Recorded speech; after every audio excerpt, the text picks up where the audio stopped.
अहिंसा का मतलब ये कभी नहीं है कि आप अपने आप को जो अपराधी किस्म के लोग हैं उनके हवाले कर दो, वो आपको मार डालें, आपको लूट जाएं। डॉक्टर भीमराव अम्बेडकर ये जानते थे कि मेरे लोगों के लिए जो मैं सुविधाएं जुटा रहा हूँ, ये भेड़ियों के बीच में अपने समाज छोड़ रहा हूँ मैं।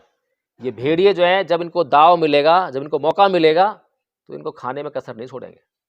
इसलिए मुझे मेरे समाज को एक अच्छी राह दिखाना बहुत जरूरी है, ताकि उस मार्ग पे चल के वो जल्दी से जल्दी इस आरक्षण से, ये बैसाखी से अपना पीछा छुड़वा लें। हमारे यहाँ ऐसे होता है, ये जो शब्दावली है, ये टर्म जो है ये बड़ी घातक है कि हमारे यहाँ ऐसा होता है। हमारे यहाँ ऐसा होता है, मतलब क्या है? अभी चेक करो ना कि वो हमारे लिए जो है जरूरी है या नहीं है। जरूरी होगी तो करो ना उसको, अगर जरूरी नहीं है फिर क्यों कर रहे हो? होता होगा, जब होता था तो होता था। पहले लाइट नहीं थी तो अंधेरे में जीता था आदमी, अब थोड़ा मजबूर हम जीने के लिए अंधेरे में। पहले शिक्षा कितनी कठिन परिस्थितियों में लेनी पड़ी थी, अब तो स्कूल है, कॉलेज हैं, डेस्क पे बैठ के पढ़ाई कर। बौद्ध महिलाएं जो साजो श्रृंगार करती हैं, मांग में सिंदूर भरती हैं, बिंदी लगाती हैं, चूड़ियाँ पहनती हैं, मंगलसूत्र पहनती हैं, बिछिया पहनती हैं, पाजेब पहनती हैं, ये सब कौन सी संस्कृति का प्रतीक है? हिंदू संस्कृति का प्रतीक तो है, क्योंकि हिंदू धर्म में ही इन सब गहनों को सुहाग की निशानी बताया है। बौद्ध तो नहीं कहते कि सुहाग की निशानी है, बौद्ध तो समानतावादी धर्म है। अगर स्त्री के लिए सुहाग की निशानी पहननी जरूरी होनी चाहिए तो पुरुष के लिए भी सुहाग की निशानी पहनना जरूरी होनी चाहिए। इतने लाख अगर बौद्ध होते इस देश में तो क्या ये भारत में बौद्ध धर्म फैलने में ज्यादा देर लगती? क्या नहीं लगती। तो कारण क्या रहा? कारण क्या रहा कि मतलब जो है बौद्ध दिखाई नहीं देते?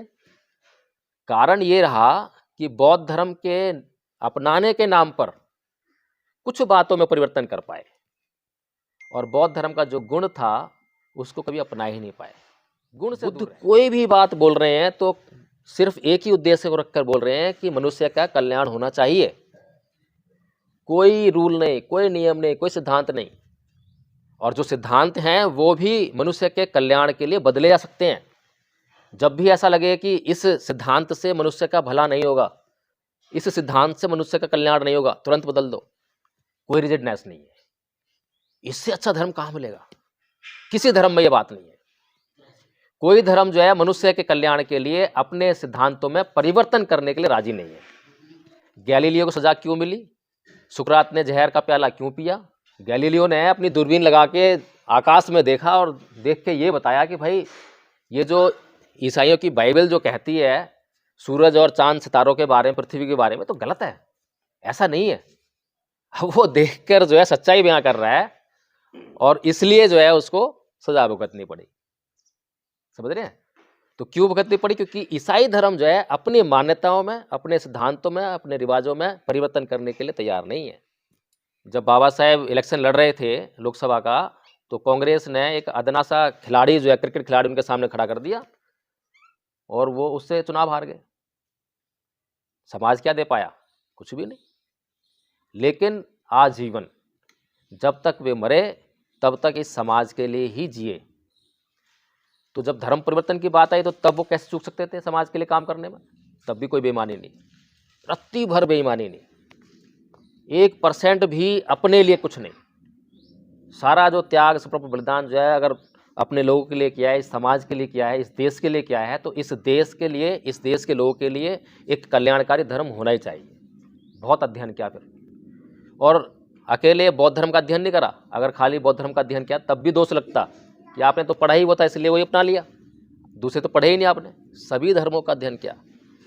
और कंपैरेटिव जी बाबा साहब को कहते हैं कि भाई अंबेडकर, तुम हिंदू धर्म में रहकर ही अपने लोगों के लिए भलाई का काम करो, सुधार करो, और हिंदू धर्म में भी सुधार करो जहाँ गलतियाँ हैं। तो बाबा साहब कहते हैं कि ठीक है गांधी जी, आप सही कह रहे हैं, एक काम करते हैं, सबसे पहले जो इस की सबसे बड़ी बीमारी है वो है वर्ण व्यवस्था, उसको ख़त्म करते हैं। तो गांधी जी कहते हैं अरे अंबेडकर, ये कैसे हो सकता है? वर्ण व्यवस्था तो हिंदू धर्म की आत्मा है। हमें अच्छी तरह पता है कि जब तक हम संगठित नहीं होंगे, जब तक हमारी कोई समस्या हल होने वाली नहीं है। और ये बात कोई नई तो हम नहीं जान नहीं रहे हैं, हम जब से पैदा हुए जब से सुनते आ रहे होंगे, और हमारे से पहले जो है जो पूर्वज हैं वो भी यही बात कहते आए कि संगठित रहिए, संगठन में ही शक्ति है। फिर आखिर हम जो संगठित क्यों नहीं हो पाए, ये सवाल होना चाहिए ना होना चाहिए? ये सवाल कभी हम लोग अपने दिमाग से करते हैं क्या? जब भी हम जो बात करते हैं केवल एक ही बात करते हैं कि संगठित हो जाओ।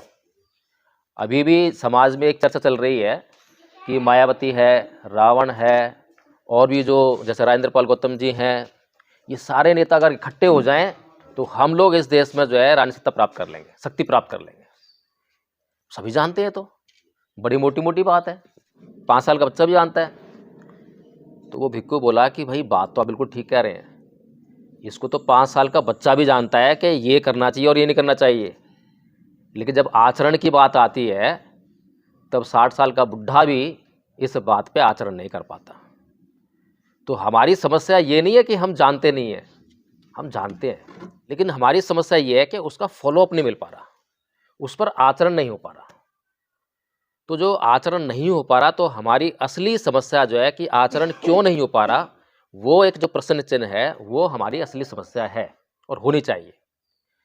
तो समाज में अभी तक इस बात पे चिंतन जो है नहीं हो पाया है। सुमन जी ने बताया कि हमने जो है एडवोकेट जय भीम प्रकाश जी ने एक ट्रस्ट बनाया है, एक संघ बनाया है, संगठन बनाया है। बात ठीक है कि बनाया हमने, लेकिन उसमें एडवोकेट जय भीम प्रकाश होगा तो उसका अहम रहेगा कि मैंने बनाया है, मैंने किया है। और जब तक ये अहम रहेगा तो ये एक तृष्णा भी रहेगी कि मेरा नाम हो, मेरे पर्चे छपें, मेरे पोस्टर लगें। और जब ये तृष्णा रहेगी तो मैं दूसरे को जगह नहीं दूंगा, दूसरे को काम करने का मौका नहीं आएगा। तो सबसे पहली बात तो ये है कि हम लोगों ने संगठन नहीं बनाया, संघ बनाया है। और संघ और संगठन में बड़ा फर्क होता है।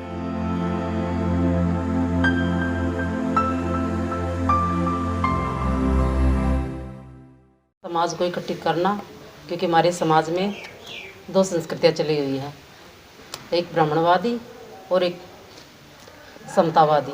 तो हमें समतावादी सबको बराबरी का, हर एक चीज़ के लिए बराबरी मिल सके उसके लिए कार्य करना है। और उसी के उद्देश्य से हमारे एडवोकेट सर ने दंपत ट्रस्ट बनाया हुआ है, और उसमें हमारा कोर्स होता है, सुबह शाम की गूगल मीट होती है, सब बंदे जुड़ते हैं, सबको अपने विचार रखते हैं, बाबा साहब के ऊपर बातचीत होती है, धम्म के ऊपर बातचीत होती है। और इसी उद्देश्य से सबको संगठित करने के लिए, समाज में जोड़ने के लिए यहाँ पर मीटिंग बुलाई गई है। इसमें मैंने सीखा भगवान बुद्ध के ऊपर हमारा कोर्स चल रहा है। उसमें 3 साल का कोर्स, हमारा 1 साल का कोर्स हो गया है। दंपत की गाथाएँ हैं, उसमें यही बताया गया है कि जो भी हमारा अच्छा बुरा हमारे मन का वो है, अगर हम मन में अच्छा बुरा सोचते हैं वही हमारी ज़िंदगी में चलता है, और उसी को हमें अपने मन पर कंट्रोल करना है और अच्छे के लिए कुछ न कुछ करना है। इसलिए समाज को संगठित करना है, जोड़ना है, ताकि हमारे ऊपर कोई भी गलत नहीं हो सके। जी, जय भीम नमो बुद्धाय। और ये हमारे सर एडवोकेट सर जी, इन्होंने 3 साल का कोर्स है, हमारा 1 साल का कोर्स हो गया है, और उसका हमें सर्टिफिकेट 24 दिसंबर को यहाँ पर विकासपुरी प्रज्ञा बुद्ध विहार में मिला था। और हमारे वहाँ पर मुख्य अतिथि आए थे राजेंद्र पाल गौतम जी, उन्हीं के हाथों तो जी। भी दंपत राष्ट्र के से हुआ हूँ, 1 साल का कोर्स पूरा कर लिया है। समाज के प्रति अपना समर्पण करने के लिए आप स्थान में उपस्थित हुए, और अपने समाज की जो समस्याएं हैं, जो हमारा समतावादी समर संघ है, उसकी तरफ बढ़ने की कोशिश है। यही बात हमारे जय प्रकाश जी बताएंगे आपको। समस्या क्या है? समस्या को जान पाएंगे तो उसका जो है हम समाधान कर पाएंगे। अगर हम समस्या को ही नहीं जान पाएंगे और खाली उसको ऊपर ऊपर से देख पाएंगे कि एक समस्या दिखाई दे रही है, बस उसका हल चाहिए, लेकिन समस्या की जड़ में नहीं जाएंगे, तो वो समस्या बनी रहेगी, समस्या का हल कभी नहीं हो पाएगा। तो इसीलिए अभी अमित नाम है ना आपका, भाई साहब जो हैं उनसे पहले भी बात हुई और रास्ते में भी बात करते आ रहे थे गाड़ी में जो है, तो बहुत अच्छी बात कही इन्होंने कि जब तक समाज संगठित नहीं होगा तब तक कुछ होने वाला नहीं है, और हमें पावर चाहिए, शक्ति चाहिए। और शक्ति जो है कई प्रकार की होती है, शरीर की भी शक्ति होती है, धन की शक्ति भी होती है, जन बल की शक्ति भी होती है, राजनीतिक शक्ति भी होती है, हर तरह की शक्ति होती है, शिक्षा की शक्ति होती है। तो ये जो शक्ति तो हमें चाहिए, ये हर कोई जानता है। और उन्होंने ये बताया भी कि शक्ति को हासिल करने के लिए संगठित होना पड़ेगा, ऐसे बोला ना आपने। हाँ, तो जो संगठन जो है, हमें अच्छी तरह पता है कि जब तक हम संगठित नहीं होंगे, जब तक हमारी कोई समस्या हल होने वाली नहीं है। और ये बात कोई नई तो हम नहीं जान नहीं रहे हैं, हम जब से पैदा हुए जब से सुनते आ रहे होंगे, और हमारे से पहले जो है जो पूर्वज हैं वो भी यही बात कहते आए कि संगठित रहिए, संगठन में ही शक्ति है। फिर आखिर हम जो संगठित क्यों नहीं हो पाए, ये सवाल होना चाहिए ना होना चाहिए? ये सवाल कभी हम लोग अपने दिमाग से करते हैं क्या? जब भी हम जो बात करते हैं केवल एक ही बात करते हैं कि संगठित हो जाओ। अभी भी समाज में एक चर्चा चल रही है कि मायावती है, रावण है, और भी जो जैसे राजेंद्र पाल गौतम जी हैं, ये सारे नेता अगर इकट्ठे हो जाएं तो हम लोग इस देश में जो है राजनीति प्राप्त कर लेंगे, शक्ति प्राप्त कर लेंगे। सभी जानते हैं, तो बड़ी मोटी मोटी बात है।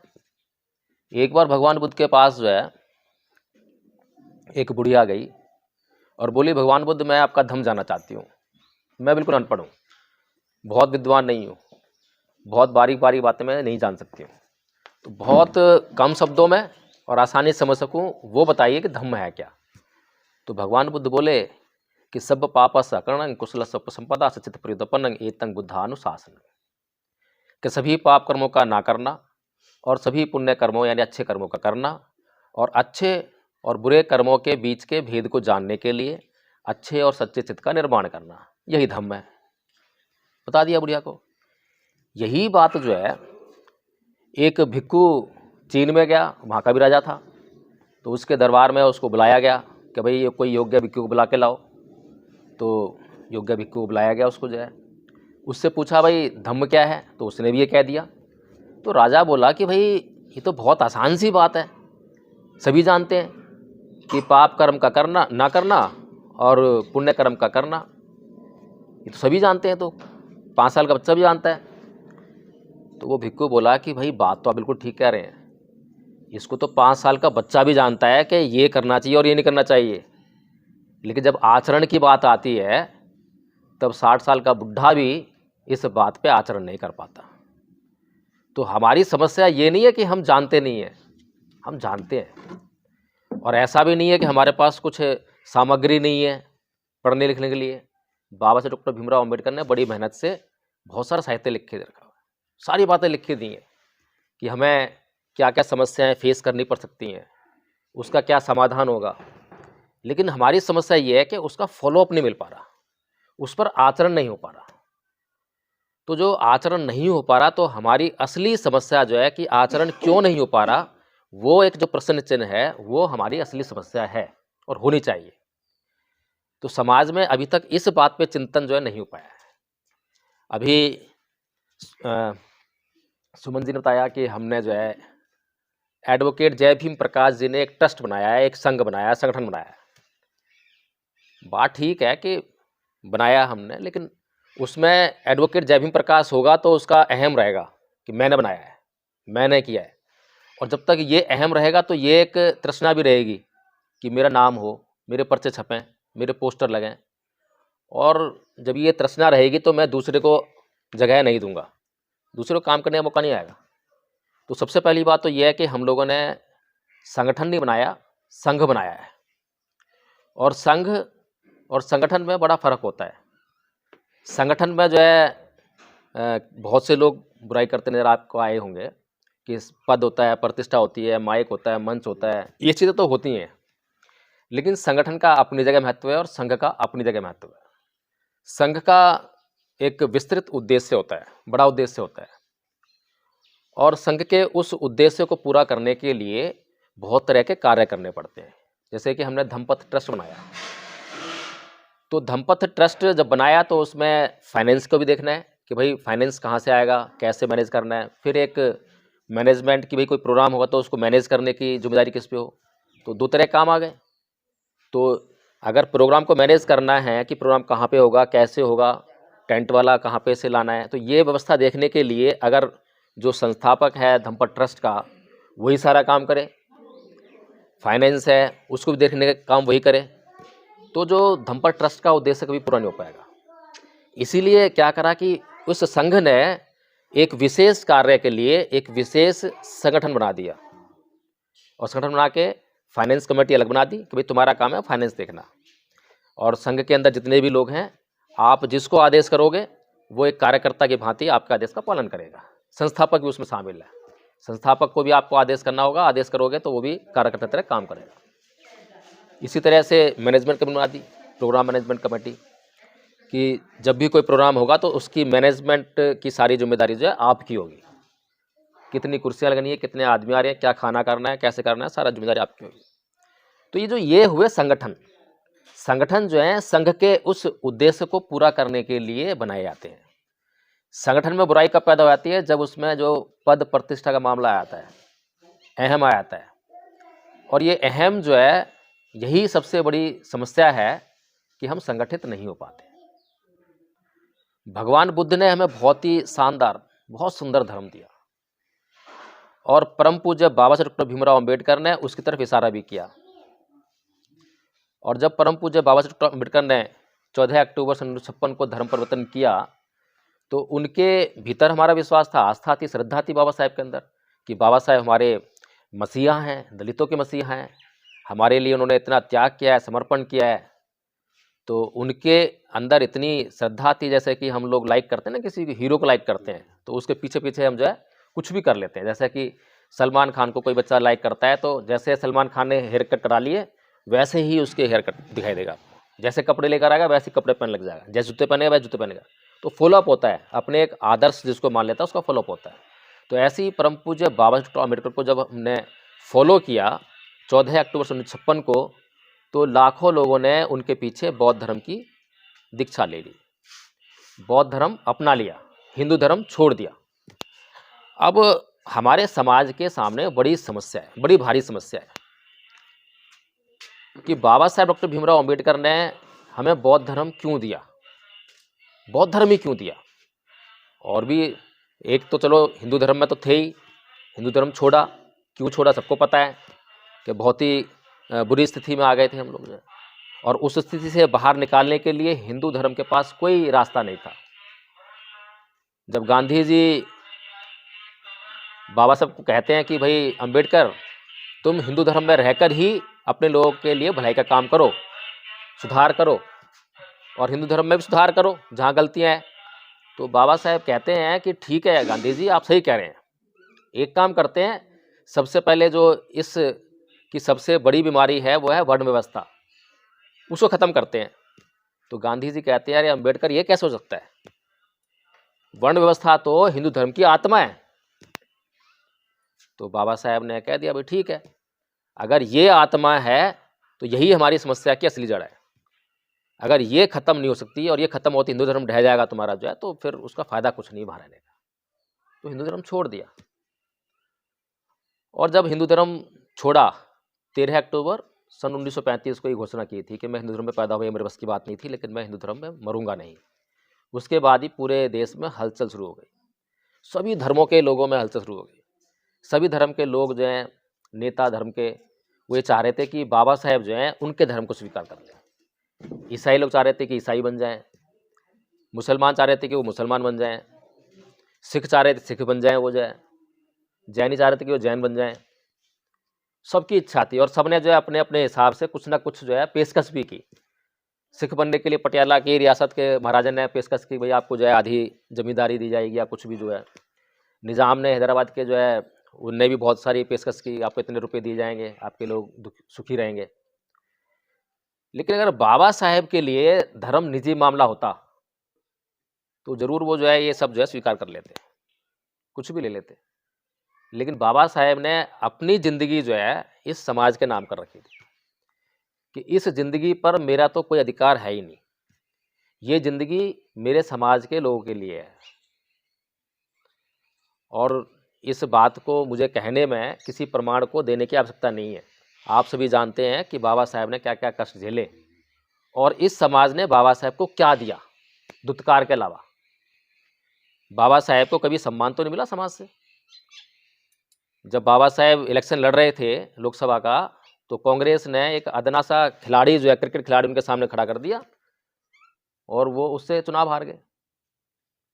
समाज क्या दे पाया? कुछ भी नहीं। लेकिन आजीवन जब तक वे मरे तब तक इस समाज के लिए ही जिए। तो जब धर्म परिवर्तन की बात आई तो तब वो कैसे चूक सकते थे समाज के लिए काम करने में? तब भी कोई बेईमानी नहीं, रत्ती भर बेईमानी नहीं, 1% भी अपने लिए कुछ नहीं। सारा जो त्याग समर्पण बलिदान जो है अगर अपने लोगों के लिए किया है, इस समाज के लिए किया है, इस देश के लिए किया है, तो इस देश के लिए, इस देश के लोगों के लिए एक कल्याणकारी धर्म होना ही चाहिए। बहुत अध्ययन किया फिर, और अकेले बौद्ध धर्म का अध्ययन नहीं करा। अगर खाली बौद्ध धर्म का अध्ययन किया तब भी दोष लगता कि आपने तो पढ़ा ही वो था इसलिए वही अपना लिया, दूसरे तो पढ़े ही नहीं आपने। सभी धर्मों का अध्ययन किया और कंपैरेटिव स्टडी की, तुलनात्मक अध्ययन किया, तोल के देखा कि किस में वजन ज़्यादा है। तो ये देखा कि बुद्ध का जो धम्म है उसके मुकाबले अन्य धर्म तो धर्म के नाम पर क्या कहें उसको, जो है धर्म तो ठहरते ही नहीं है। बुद्ध कोई भी बात बोल रहे हैं तो सिर्फ एक ही उद्देश्य को रखकर बोल रहे हैं कि मनुष्य का कल्याण होना चाहिए। कोई रूल नहीं, कोई नियम नहीं, कोई सिद्धांत नहीं। और जो सिद्धांत हैं वो भी मनुष्य के कल्याण के लिए बदले जा सकते हैं। जब भी ऐसा लगे कि इस सिद्धांत से मनुष्य का भला नहीं होगा, इस सिद्धांत से मनुष्य का कल्याण नहीं होगा, तुरंत बदल दो, कोई रिजिडनेस नहीं है। इससे अच्छा धर्म कहाँ मिलेगा? किसी धर्म में ये बात नहीं है। कोई धर्म जो है मनुष्य के कल्याण के लिए अपने सिद्धांतों में परिवर्तन करने के लिए राजी नहीं है। इसके उदाहरण हमने देखे। गैलीलियो को सजा क्यों मिली? सुकरात ने जहर का प्याला क्यों पिया? सभी जानते हैं ना, केवल उन्हीं धार्मिक मान्यताओं के लिए। इतने बड़े वैज्ञानिक थे। गैलीलियो ने अपनी दूरबीन लगा के आकाश में देखा और देख के ये बताया कि भाई ये जो ईसाइयों की बाइबल जो कहती है सूरज और चांद सितारों के बारे में, पृथ्वी के बारे में, तो गलत है, ऐसा नहीं है। अब वो देखकर जो है सच्चाई बयां कर रहा है और इसलिए जो है उसको सजा भुगतनी पड़ी। समझ रहे हैं? तो क्यों भुगतनी पड़ी? क्योंकि ईसाई धर्म जो है अपनी मान्यताओं में, अपने सिद्धांतों में, अपने रिवाजों में परिवर्तन करने के लिए तैयार नहीं है। और बुद्ध कहते हैं कि कोई भी सिद्धांत, रीति रिवाज, परंपरा अगर मनुष्य के कल्याण के आड़े आती हो तो तुरंत चेंज कर दो, खत्म कर दो उसको। धर्म का उद्देश्य तो मनुष्य कल्याण करना है ना। धर्म मनुष्य के लिए है, मनुष्य धर्म के लिए नहीं है। मनुष्य के जीवन जीने के लिए एक साधन है। लेकिन आज क्या धर्म की स्थिति वो है? नहीं है। तो इसी गुण को देखते हुए बाबा साहब डॉक्टर भीमराव अम्बेडकर ने बुद्ध की शरण ग्रहण की और अपने लोगों से भी आह्वान किया, और उनके आह्वान पर लाखों लोगों ने उसी समय जो है बौद्ध धर्म अपना लिया। और उसके बाद जब बाबा साहेब का देहांत हुआ तो उनकी चिता पर कसम खाते हुए, कैसे कहते हैं उसको, कि उनकी चिता पर जो है कसम खाते हुए, प्रतिज्ञा करते हुए लाखों लोगों ने फिर धर्म बदला, फिर बौद्ध धर्म ग्रहण किया। तो इतने सारे, इतने लाखों लोग जो हैं बौद्ध बने, वो गए कहाँ? और इतने लाख अगर बौद्ध होते इस देश में तो क्या ये भारत में बौद्ध धर्म फैलने में ज़्यादा देर लगती? क्या नहीं लगती। तो कारण क्या रहा? कारण क्या रहा कि मतलब जो है बौद्ध दिखाई नहीं देते? कारण ये रहा कि बौद्ध धर्म के अपनाने के नाम पर कुछ बातों में परिवर्तन कर पाए, और बौद्ध धर्म का जो गुण था उसको कभी अपना ही नहीं पाए, गुण से दूर रह गए। क्या कर लिया? किसी भी धर्म परिवर्तन में अगर हम देखें तो 3 महत्वपूर्ण स्टेप्स होते हैं या 3 बातों की आवश्यकता होती है। पहला होता है प्रतीकों का परिवर्तन। प्रतीक होते हैं जैसे कि मूर्तियाँ, तस्वीरें, कपड़े, मंदिर, मस्जिद, ये प्रतीक होते हैं। आप जब मस्जिद देखते हो तो क्या लगता है आपको कि ये मुसलमानों का स्थान है। किसी की मूर्ति देखते हो क्या लगता है आपको कि ये जैनियों की है, बौद्धों की है, हिंदुओं की है। तो ये प्रतीक है। या कपड़े पहनने के ढंग से भी कई बार मालूम पड़ जाता है कि ये सिख है, ये मुसलमान है। तो ये हो गया प्रतीकों का परिवर्तन, वो बौद्धों ने कर लिया, और वो भी आधा अधूरा करा, पूरा नहीं करा। पहले घरों में जो है हिंदुओं की देवी देवताओं की, ईश्वरों की मूर्तियां थी, वो हटा के बाबा साहेब और भगवान बुद्ध आ गए, ये परिवर्तन कर लिया। कुछ पहले हिंदू मंदिर में आते थे, अब वो बुद्ध विहार जाने लगे, ये परिवर्तन हो गया। लेकिन अभी भी बौद्ध महिलाएं जो साजो श्रृंगार करती हैं, मांग में सिंदूर भरती हैं, बिंदी लगाती हैं, चूड़ियाँ पहनती हैं, मंगलसूत्र पहनती हैं, बिछिया पहनती हैं, पाजेब पहनती हैं, ये सब कौन सी संस्कृति का प्रतीक है? हिंदू संस्कृति का प्रतीक तो है, क्योंकि हिंदू धर्म में ही इन सब गहनों को सुहाग की निशानी बताया है। बौद्ध तो नहीं कहते कि सुहाग की निशानी है, बौद्ध तो समानतावादी धर्म है। अगर स्त्री के लिए सुहाग की निशानी पहननी जरूरी होनी चाहिए तो पुरुष के लिए भी सुहाग की निशानी पहनना जरूरी होनी चाहिए। बुद्ध तो कभी ऐसा मानता नहीं करते, और बुद्ध कोई परंपरा भी नहीं लाते।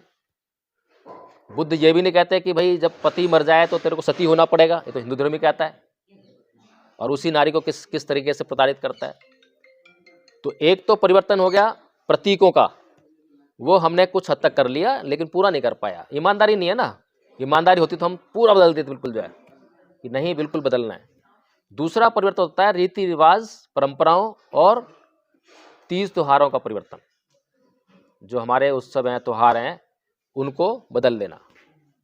तो हमने जो है तीज त्योहार और वो तो छोड़ दिए, दिवाली मनाते थे छोड़ दी, होली मनाते छोड़ दी, रक्षाबंधन छोड़ दिया, वो भी आधे अधूरे हैं अभी भी। मतलब कुछ बौद्ध भी जो है अभी तक फॉलो कर लेते हैं, अरे भाई वो बेटी नहीं मान रही है, वो बहन नहीं मान रही है, ये कह के जो है अभी भी घालमल चलता रहता है। हाँ, रीति रिवाजों में भी आप घालमाल देखेंगे कि रीति रिवाज दिमाग में बसे हुए हैं। कोई भी काम करने जाओ तो तुरंत रीति रिवाज जो दिमाग में बसा हुआ पहले निकल के आता है, ये तो ऐसे होता है, ये तो ऐसे होता है, हमारे यहाँ तो ऐसे होता है, हमारे यहाँ ऐसे होता है। ये जो शब्दावली है, ये टर्म जो है ये बड़ी घातक है कि हमारे यहाँ ऐसा होता है। हमारे यहाँ ऐसा होता है इसका मतलब क्या है? अभी चेक करो ना कि वो हमारे लिए जो है जरूरी है या नहीं है। जरूरी होगी तो करो ना उसको, अगर जरूरी नहीं है फिर क्यों कर रहे हो? होता होगा, जब होता था तो होता था। पहले लाइट नहीं थी तो अंधेरे में जीता था आदमी, अब थोड़ा मजबूर हम जीने के लिए अंधेरे में। पहले शिक्षा कितनी कठिन परिस्थितियों में लेनी पड़ी थी, अब तो स्कूल है, कॉलेज हैं, डेस्क पे बैठ के पढ़ाई करते हैं। तो ये जो रीति रिवाज, परंपराएं और तीज त्योहारों का परिवर्तन, मैं ये बताने का प्रयास कर रहा हूँ कि हमने कितना परिवर्तन करना चाहिए था और कितना परिवर्तन हो पाया। फिर तीसरा और सबसे अहम परिवर्तन जो है वो होता है चित्त का परिवर्तन, मन का परिवर्तन। इस पर तो बिल्कुल भी काम नहीं हुआ। और एकमात्र अगर धर्म परिवर्तन के लिए मैं कहूँ कि केवल बौद्ध धर्म में ये डिमांड रहती है कि आपको चित्त की शुद्धि करनी है। सिर्फ बौद्ध धर्म ही आपको जो ये कहता है कि आपको चित्त को बिल्कुल शुद्ध करना है, चित्त की शुद्धि होने पर ही आपकी मुक्ति है। बाकी किसी धर्म में इतनी अहमियत चित्त को नहीं मिलती है। तो हमने अपने चित्त में कोई परिवर्तन किया क्या? जब हम हिंदू थे तब हमारे अंदर जितनी ईर्ष्या रहती थी क्या कम हुई क्या? उस पर हमने काम कभी सोचा हमने कि हम अब बौद्ध हो गया, अब हम ईर्ष्या नहीं करेंगे। अब हम जब हम हिंदू थे तो क्रोध क्या करते थे? किसी ने गाली दी तो तुरंत ही क्या रिएक्शन आता है? गुस्से का आता है ना, क्रोध ही निकलता है। तो ये जो रिएक्शन जो है हमारा हिंदू रहते था, तो बौद्धों का रिएक्शन तो चेंज होना चाहिए। बुद्धि शिक्षा तो नहीं है। बुद्ध ने तो यही कहा कि ना ही वेरेन वेरानी समन्ति उदाचनंग अवेरेन जय समन्ति ऐस धमसनतनो, कि वैर से कभी वैर शांत नहीं होता। और क्या बोला? अकोछे मंग अवधि मंग अजिनी मंग हासी में ये चत्तंग उपनहंती वेरंग तेसंग न सम्मति, कि उसने मुझे मारा, उसने मुझे पीटा, उसने मुझे गाली दी, उसने मुझे जीत लिया, जो इस प्रकार की बातों को अपने मन में बनाए रखता है उसका वैर कभी शांत नहीं होता। जो बुद्ध ये शिक्षाएं दे रहे हैं तो उसके अनुयायी को क्या करना चाहिए? चित्त में परिवर्तन होगा तो कभी भी एकदम से भड़केगा नहीं। गाली देने पर पहले समता में आएगा, सोचेगा, समझेगा, समाधान देखेगा, शांति की बात करेगा। लेकिन हमारे चित्त में तो जो हिंदू संस्कृति जो बैठी हुई है वो हमारा लगातार नुकसान की जा रही है और हमें समझ में नहीं आ रहा कि हमारा कितना नुकसान हो रहा है। तो जो चित्त में परिवर्तन करना था उसमें हम बिल्कुल नहीं कर पाए, 0/0 बिल्कुल फेल हुए। तो इस तरह से अगर हमने परम पूज्य बाबा साहब डॉक्टर भीमराव अंबेडकर की बातों का अगर फॉलोअप किया तो सिर्फ इतना किया कि पहले मैं जय भीम प्रकाश था, अब जय भीम प्रकाश बौद्ध हो गया। मैंने अपने नाम के आगे लगा लिया बौद्ध। अभी नाम के आगे बौद्ध लगाने से कोई फर्क नहीं पड़ता।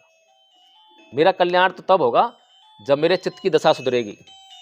बाबा साहब डॉक्टर भीमराव अंबेडकर ने बड़ी मेहनत से अपनी विपरीत परिस्थितियों में, अपनी विपरीत मानसिकता के लोगों के बीच में, एक तरह से कहें कि दुश्मन लोगों के बीच में रहकर भी जो है संविधान में हमें आरक्षण की सहूलियत देने का काम किया। आरक्षण दिया ना हमें, उसकी वजह से नौकरियों में आ गए और अच्छी सुविधाएं मिली।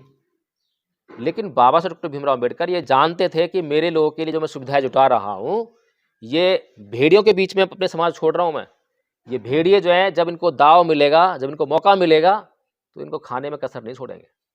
इसलिए मुझे मेरे समाज को एक अच्छी रास्ता दिखाना बहुत ज़रूरी है, अच्छी राह दिखाना बहुत ज़रूरी है, ताकि उस मार्ग पे चल के वो जल्दी से जल्दी इस आरक्षण से, ये बैसाखी से अपना पीछा छुड़वा लें। ये सोच बाबा साहब की थी। तो बाबा साहब बुद्ध की शरण दे रहे हैं, और बुद्ध क्या कह रहे हैं? बुद्ध जो है चित्त में परिवर्तन की बात कर रहे हैं। बुद्ध जो है बात कर रहे हैं कि जो अगर हमारा चित्त शुद्ध हो गया तो किसी वैसा की जरूरत नहीं है। बुद्ध कहते हैं कि अपमादो अमतपदंग पमादो मचनुपदंग अपमता न मीयंती ये पमता यथा मता।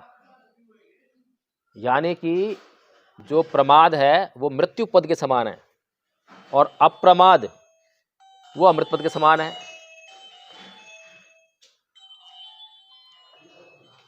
इसके बड़े मायने हैं। बुद्ध जो है हमेशा अप्रमादी है। अप्रमादी क्या होता है? आलस्य।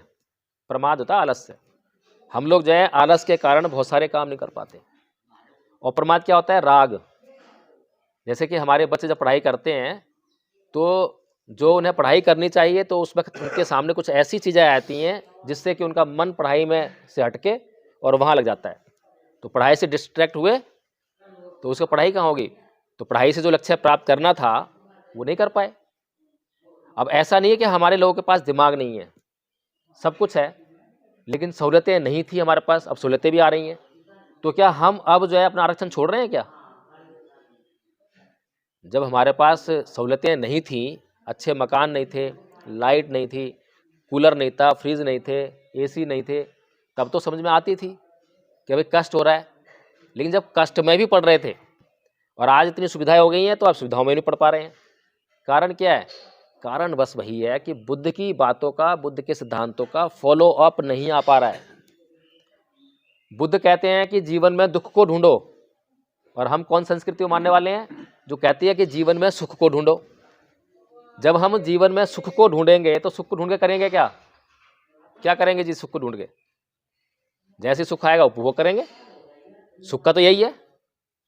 सुख आया, टीवी चल रहा है, आगे फिल्म चल रही है, फिल्म स्टार्ट होते ही बस उसको लग गए देखने, घंटों लग गए उसमें। यानी कि जीवन में जब हम सुख को ढूंढते हैं तो सुख के आते ही हम उपभोग करते हैं, और जैसे ही सुख का उपभोग कर लिया फिर खत्म सुख। सुख खत्म, फिर क्या रह गया? फिर आएगा दुख। जिसने अपनी पूरी ज़िंदगी टीवी देखे गुजार दी हो, या नाच गाने में गुजार दी हो, मनोरंजन गुजार दी हो, और जहाँ पे उसे काम करना था वहाँ पे काम करा ही नहीं, तो फिर ज़िंदगी में क्या आएगा? जो सुख का तो उपभोग कर लिया उसने, अब सुख के बाद दुखी आना है। तो बुद्ध तो ये कहते हैं कि अपने जीवन में देखो दुख, दुख को ढूंढो। जिस जिस एरिया में दुख है, गरीबी एक दुख है, तो दुख को पहचान लो। जब तक गरीबी दूर ना हो, जब तक जो है चैन से बैठो। गरीबी तुम्हारी दूर हो गई तो गरीबी दूर होते ही दुख है, दुख दूर होते ही सुख आएगा। तो सुख को प्राप्त करने का तरीका तो ये है। बुद्ध ने बिल्कुल सटीक मार्ग बताया, और बाबा साहब ने बिल्कुल सटीक हमें राह दिखाई, बुद्ध की राह। तो ये ब्रीफिंग थी कि कुल मिलाकर जो है हमारा जीवन कैसा चल रहा है और कैसा चलना चाहिए। तो धम्मपथ ट्रस्ट जो है एक संघ है, और ये यही काम कर रहा है कि जो बुद्ध की शिक्षाएं हैं, बुद्ध की इतनी महत्वपूर्ण शिक्षाएं जो हैं, इससे जो भारत का एक एक नागरिक, पूरे संसार का एक एक व्यक्ति इससे लाभान्वित होना चाहिए। हर किसी का कल्याण होना चाहिए। अगर बुद्ध की शिक्षा अहिंसा की है और मैंने तो धारण कर ली, मैं अहिंसात्मक हो गया, लेकिन मेरा पड़ोसी हिंसात्मक है, ये वाला भी हिंसात्मक है, ये वाला भी, ये वाली, और सबके पास जो है तलवारें हैं, भाले हैं, तो क्या मैं सुखी रह सकता हूँ? क्या नहीं रह सकता। इसलिए मेरे खाली बौद्ध होने से काम नहीं चलेगा, मेरे खाली बुद्ध की शिक्षाओं को ग्रहण करने से काम नहीं चलेगा। मुझे उन शिक्षाओं को अपने पड़ोसी को बताना पड़ेगा, उसको भी बोलना पड़ेगा भाई अहिंसा अपना, तू भी सुखी रहे, मैं भी सुखी रहूँ। तुझे कभी कष्ट हो तो बता दियो, मैं तेरे पास हाजिर हो जाऊँगा, जो मेरे पास है लेके। सम्राट अशोक ने कलिंग युद्ध के बाद जो है हथियार त्याग दिए, तो उसके बाद की उसकी जो सीमाएं थी राज्य की, जो है खतरे में आ गई थी। क्या बताइए? हिंदू तो ये कहते हैं, हिंदू आरोप लगाते हैं ना कि बुद्ध की अहिंसा के कारण ये देश जो है गुलाम हो गया। अरे अगर ये देश बुद्ध की शिक्षा के कारण गुलाम हुआ, अहिंसा के कारण गुलाम हुआ, तो ये बताओ कि अशोक ने जब कलिंग युद्ध के बाद हथियार त्याग दिए तो क्या उसकी जो सीमाएं थीं असुरक्षित हुई? किसी ने उस पर आक्रमण किया, लेकिन उसकी सीमाएं असुरक्षित नहीं हुई, बल्कि उसकी सीमाओं का विस्तार हो गया। पहला एकमात्र राजा है पूरी दुनिया में, पहला एकमात्र सम्राट है जिसने हथियार त्यागने के बाद भी अहिंसा से अपने राज्य का विस्तार किया। कैसे किया? और सीमाएं हैं क्या? सीमाएं किस लिए हैं? सीमा का काम क्या है? सीमा का काम यह है कि ये मेरी संपत्ति है, इसमें जो भी उगेगा, जो भी मिलेगा वो मेरा है, वो तेरी संपत्ति है, उसमें जो भी उगेगा, जो भी मिलेगा वो तेरा है। ये सीमाएं हैं। लेकिन अगर मैं अपनी सीमा के भीतर जितना भी मेरे पास उत्पन्न हो रहा है और मैं देखूँ कि सामने पड़ोसी को मेरे पास जो उत्पन्न हुआ उसकी ज़रूरत है और उसको कहने से पहले ही मैं लेके खा जाऊँ कि भाई तेरी ज़रूरत है ले, तो क्या सीमा को मतलब रह गया? सम्राट अशोक ने इस तरह से जो है कितना लंबा चौड़ा अपना राज्य विस्तार किया। ये अहिंसा की ताकत थी जो आज तक इतना लंबा चौड़ा राज्य किसी भी सम्राट के पास नहीं है। सिकंदर महान की कहानियां इस तरह से पढ़ाई जाती हैं, लेकिन आप मूल्यांकन कर देखिए कि सबसे महान सम्राट कौन रहा है, उसने कितने देशों को जीता और सम्राट अशोक ने कितना बड़ा साम्राज्य खड़ा किया। तो हमें इतना गुणकारी, इतना महान धर्म जो है परम पूज्य बाबा साहब डॉक्टर भीमराव अंबेडकर ने दिया, तो क्या हम उसका पालन भी नहीं कर सकते? खुद पालन करें और दूसरों को भी बताएं। और सबसे पहले हम जो है, ऐसा नहीं कहा है बुद्ध ने कि बिल्कुल ही अहिंसात्मक हो जाओ। अगर ऐसा कहा होता तो अशोक खतरे में आ गया होता। अहिंसा का मतलब ये कभी नहीं है कि आप अपने आप को जो अपराधी किस्म के लोग हैं उनके हवाले कर दो, वो आपको मार डालें, आपको लूट जाएं। ऐसा नहीं है। न्याय की बात होनी चाहिए। अगर आपके सामने कोई ऐसा व्यक्ति है जो आपकी हत्या कर सकता है, जिसका चित्त बिल्कुल ही सावधान नहीं है, तो उससे बचने के लिए अगर आप हत्या करते हो, उससे बचने के लिए सिद्धांत में न्याय होना चाहिए। आप अकारण उसको हत्या नहीं चलाओगे उसके ऊपर, लेकिन उससे बचने के लिए या किसी को बचाने के लिए आप उस पर हिंसा का प्रयोग कर रहे हो, तो वो हिंसा जो है हिंसा नहीं रहती है, वो हिंसा अहिंसा होती है, वो न्यायिक हिंसा है। तो ये भगवान बुद्ध की शिक्षाएं हैं जिनके प्रचार प्रसार के लिए हमने 3 वर्ष का जो है कोर्स निर्धारित किया।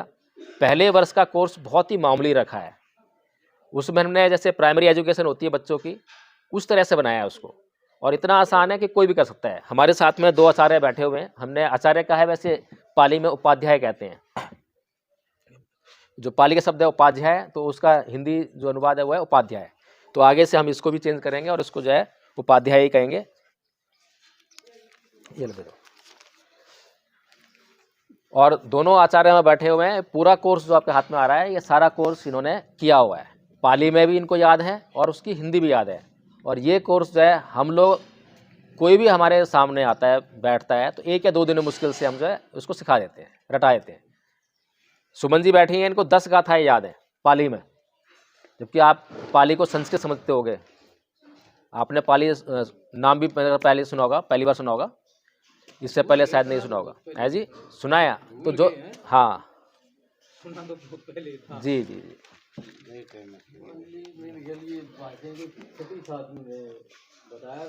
हाँ जी हाँ जी।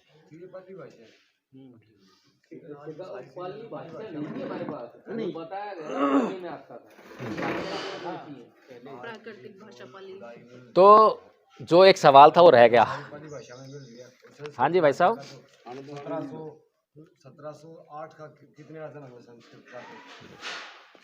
अब ये जो एक सवाल था ना आपका, जो है संगठन वाला, जो है, देखिए संगठन क्यों नहीं बन पा रहा है?